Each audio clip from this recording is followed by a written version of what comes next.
Digital Agenda is all about data, analytics, cloud, AI, ML, and emerging technologies that are transforming not only companies but also entire industries and even our lives. Hi, my name is Piyush Malik, a curious mind who wears and juggles multiple hats as an engineer, a management consultant, practitioner, a builder, a thought leader, entrepreneur, and a C suite executive. I have been in the industry helping organizations realize and navigate the value of data, analytics, applied AI ML, and emerging technologies. I have created strategies and transformation programs that helps them compete with the digital natives.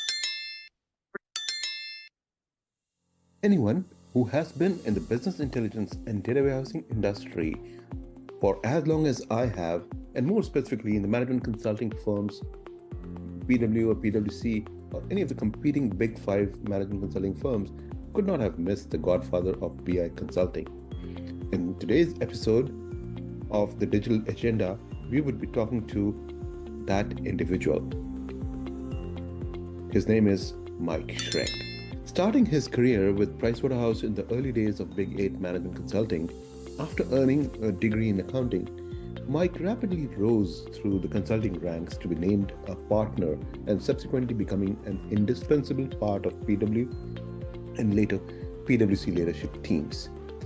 When I first met Mike in 1998, he was the global leader and partner in charge of the BI and Datawarehousing practice.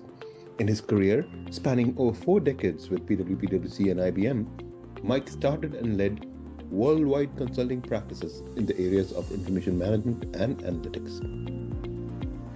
He has inspired thousands of young consulting staff like me, as well as clients across the globe with his impressive style, endearing personality, deep subject matter expertise, and always do the right thing for our people and clients attitude.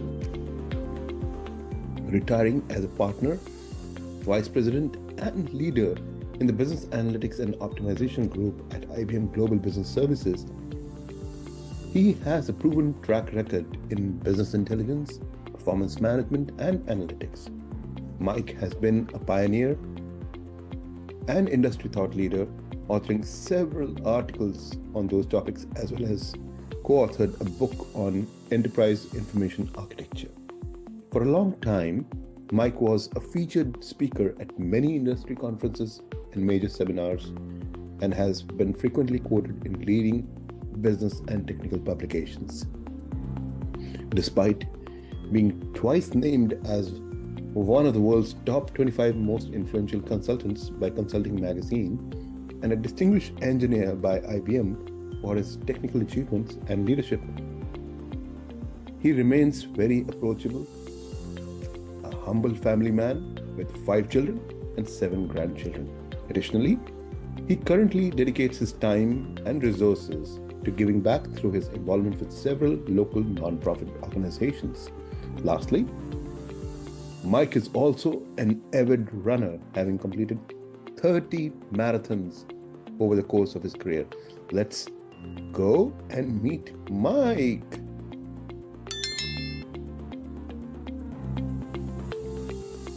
Welcome, Mike. Welcome to the Digital Agenda. Guys, meet Mike Schroeck.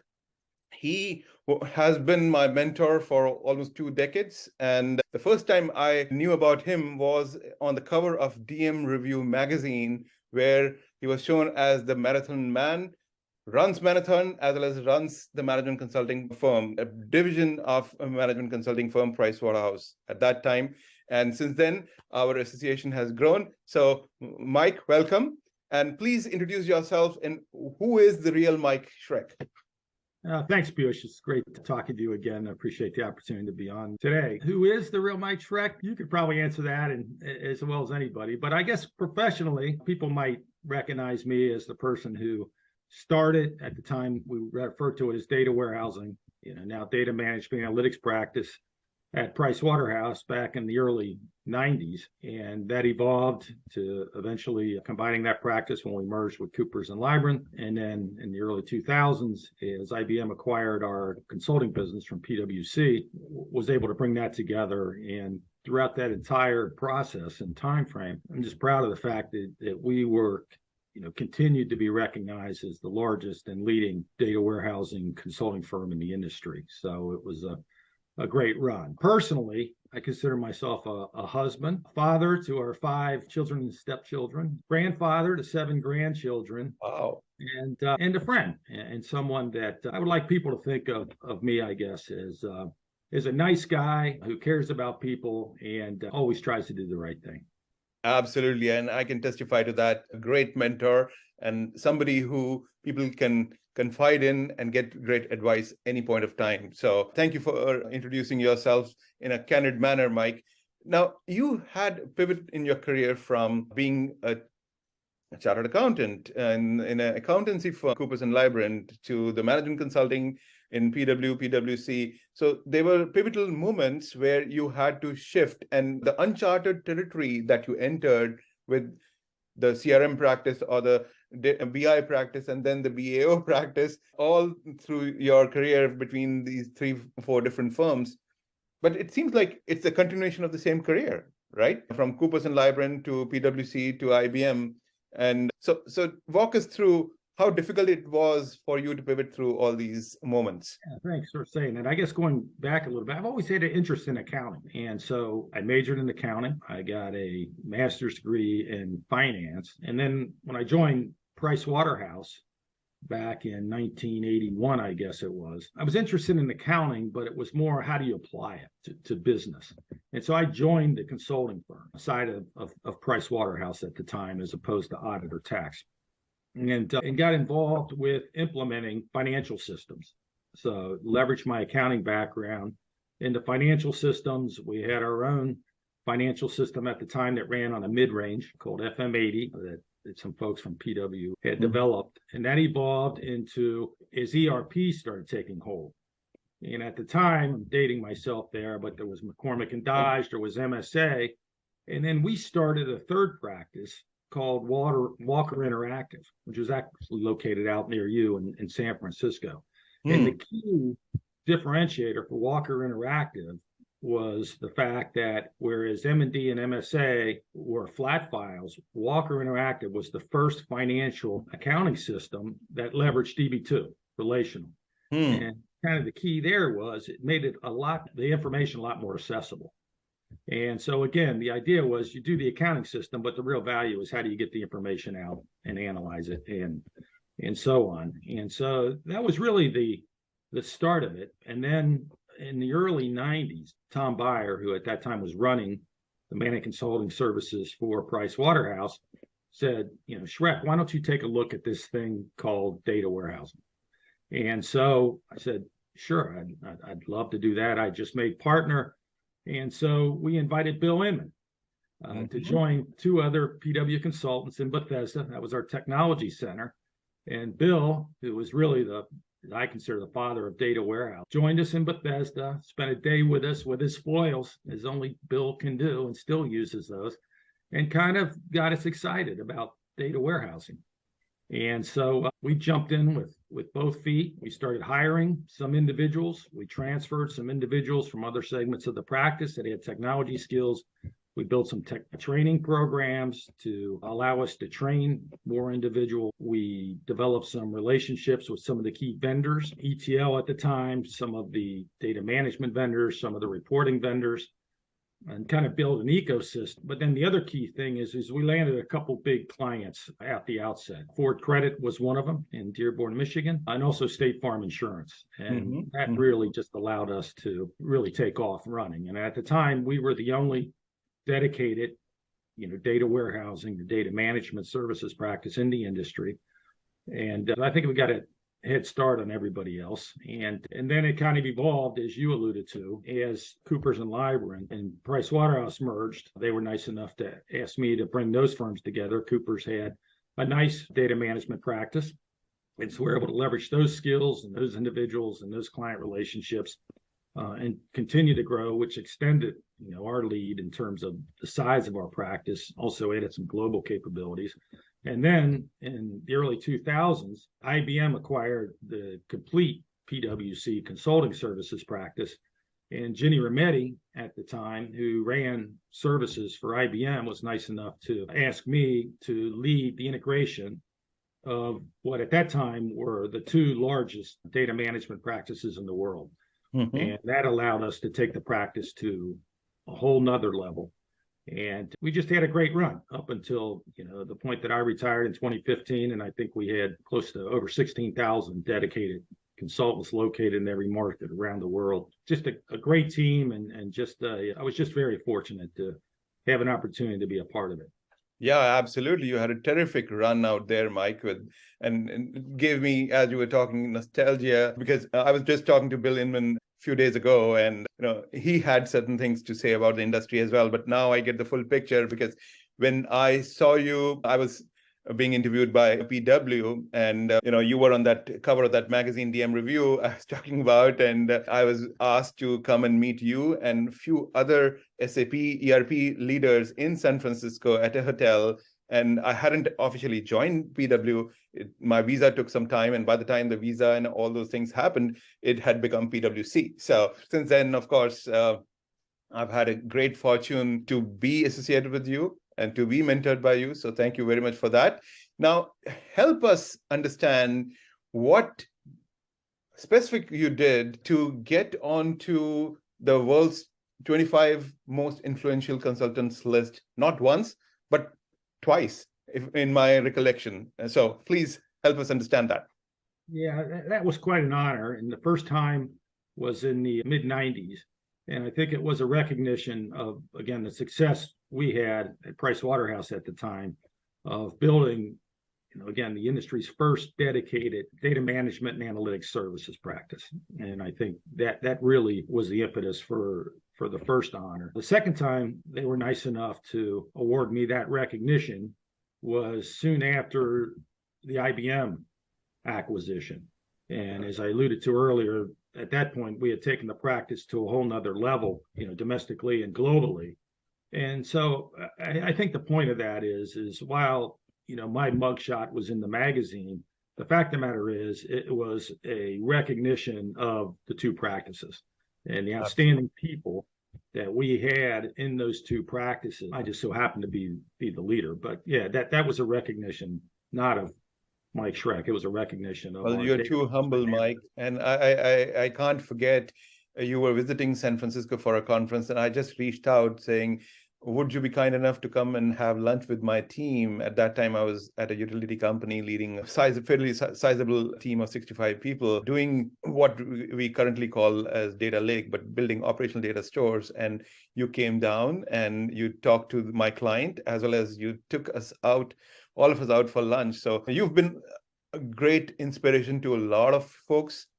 And I don't know how you time slice your day, but I've always found you to be up to speed with the latest trends. You kept reading when we traveled together. And, there are good memories of us touring Asia and different places together. China, India, I remember. Yeah. In a span of 3 weeks, we had seen so many different cities as we were building the BAO practice. And so it was, of course, something I will never forget. And hopefully all the folks that you have touched through your professional involvement, they will not forget either, because you were always encouraging us about doing things and going out and putting our name out there, volunteering for roles and things that were beyond our reach as well. So thankful for being in my life at that time. And, one of the things that people say is that Mike Schroeck is the godfather and mentor to a generation of folks in PwC, IBM, and I feel in the entire consulting system, because many people have gone on to Accenture, to EY, to Capgemini after that, and they still remember you. I'm sure you hear from them. Absolutely. And that's my legacy, right? And I continue to try to keep in touch with as many of those folks as I can. And I just couldn't be more proud of the folks like you and many others and how successful they've become. Many, if not most, have stayed kind of in the industry of data management and analytics. They've gone on to great leadership things in various industries at various firms. And, I've always been a believer is the leader's only as good as the team that they build around them. So spending time with the people was my favorite thing to do. And as you know, we had a tremendous team of not only technical consultants, these were great people that had great values. And so spending time with the people was not a hard thing for me to do. It's my favorite thing to do. And as I look back, again, I couldn't be more proud of the folks like you and many others who have continued on and become even, more successful. So again, that as I look back, that's probably my proudest. Absolutely. And Mike, I also remember when we used to do the recruiting camps in the Chicago office, which was your home base, and in fact, we did a lot of recruiting. And sometimes we used to take multiple rounds and up to 3 months to make a decision because we wanted to be making sure we are getting the right person onto our team. And, I remember you asking us to do a ranked matrix on the whiteboard of all the candidates we had met. So to me, that was a structured approach. We were not trying to get anybody in, despite the tall goals that we had, but at the same time, maintaining the standard of people that we would hire. And of course, after you hire, it's the investment in those folks that we've got to do through mentoring, through sending them to trainings, and through engaging them with the right projects and keeping them interested and investing in their career growth. And you have demonstrated that by sponsoring so many training courses as well during your tenure. So today the data management field has shifted. And where do you see the world of data management from your lens now? Of course, I know you're retired, so you may not be reading as much on data management, but where do you see it is today? And if you were to take your crystal ball out 3 to 5 years out, where do you see the trends going? Yeah, well, if I look all the way back, we started out by, helping explain to clients what data warehousing was and how they should leverage information that based on, the investments they've made in their ERP systems and so on. If I fast forward, now it's at the top of the agenda. It's at the top of the services firm's agenda in terms of services that they need to provide to clients. It's at the top of, clients and companies to how they leverage information and analytics to really address key business problems, be it customer or finance or HR or supply chain. And so, that's been interesting to monitor. I think the other key changes that I see are in the areas of technology. We've kind of gone from mainframe to client server, and now with the cloud and social media, there's an ability to access almost an unlimited amount of information, which is both the good news and the challenge, right? In terms of how you bring that together. I think the advancements that we've seen in analytical tools and the ability to leverage those analytical tools and things like that to do a better job of analyzing that information is also advanced, well beyond where it was when we started. Having said all that, as I look at it, I think while we throw new terms, and we certainly did that as we grew the practice, the fact of the matter is it still comes back to data management. You need to be able to access the information. Yeah. You need to be able to integrate it, even if it's via the cloud, or access it. You need to be able to apply the front end tools, and you need to do it in a way that's going to solve an important business problem. So it needs to be focused around something that's important to that company and to that end user. And so I think the basic tenets that we start with still apply today, but a lot of the underlying technology and the skills and the tools have evolved well beyond where we started. Yeah, the data foundation is integral, and it is evergreen, and it has spawned a lot of careers, and it has spawned a lot of new companies as well. You've seen the cloud take shape, and in data management, the cloud, the data warehousing on cloud with Amazon Redshift, Google BigQuery, and now Snowflake being the darling of the industry. And you've got some guys there as well. But the modern data stack that we get touted today, whether it is the data mesh or whether it is the decentralization approach. We used to call data as the new oil, and it's like oxygen, or we can come up with any kind of analogy, but essentially pristine data at the foundation level builds the solid foundation on which, and only on which, you can have a good AI system be predicting and then taking your business to the next level. And that's now, these are table stakes. These are not the differentiators. Over the last 10 years, how companies have adapted and adopted these technologies, data management technologies, is what has differentiated themselves from being there in the industry versus being data driven versus driving the agenda for the industry. So I call that as the digital agenda, where all these things coming together with data, AI, analytics, and cybersecurity. Now, do you see any big challenges in the industry? Yeah, absolutely. I guess the biggest challenge I would see is the challenge associated with now. There's, again, as I mentioned, more information available to analyze than ever before, especially if you wrap in social media and so on. Some of it's garbage, right? And so I think to be able to, cleanse it, to be able to understand, what you're using, how you're using it, and again, make sure that it's focused on an important business opportunity.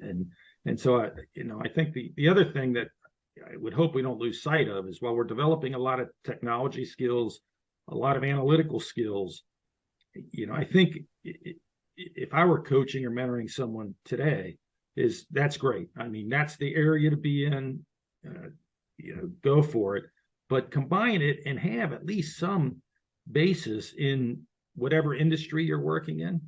So whether it's, banking or insurance or products or what have you, airline, whatever the case might be, and within a function. So if you're working in CRM or finance or HR, have some business and some functional skills combined with your technology and data, and you've got it. And so, yeah, and I think, the industries continue to evolve. It's going to continue to present challenges as you bring all of this together, but the opportunities are huge. And again, I think, it's right on top of the agenda of almost every company and services firm that I'm familiar with. Absolutely. So the playbook is domain knowledge, functional knowledge, and combination with the technical knowledge. Keep up with that. And so tremendous message for the youngsters who are just getting into the industry, and knowing that just by attending a YouTube or a Coursera course or going to a university for this doesn't work. You've got to be hands-on, do a couple of implementations before you ingrain, and only then you become an expert. And I know a lot of management consultants become experts just by overnight reading and then showing up at the client side, but then they're setting up themselves up for failure. It's the domain expertise, it's the functional expertise, and ask for help. I would say complement the team with the right structure whenever you are attacking, like thinking from a consulting perspective. When you are trying to solve a client's business problem, help them prioritize what's important for them. A lot of times they can't even agree amongst themselves. And, a lot of times we would have had to whiteboard things with their C-suite so that they are all on the same page, and from there derive what the blueprint is for the next 8 to 18 months or 2 years, and then start implementing. Because if you short circuit any of that process and you see a shiny technology and say, okay, let's go and implement, that's bound to cause failures. I like to miss the target, right? So yeah. I couldn't agree more. Awesome. Well, Mike, it's a pleasure to reconnect with you, and very, very thankful for all your mentorship all this while. And from my soul to yours, it's namaste. It's my way of saying thank you, and have a safe and blessed life, and let's stay connected. Thank you. Okay. Absolutely, Piyush. Again, thanks for having me, and it's been a real pleasure. And yeah, I'm sure we'll continue to keep in touch.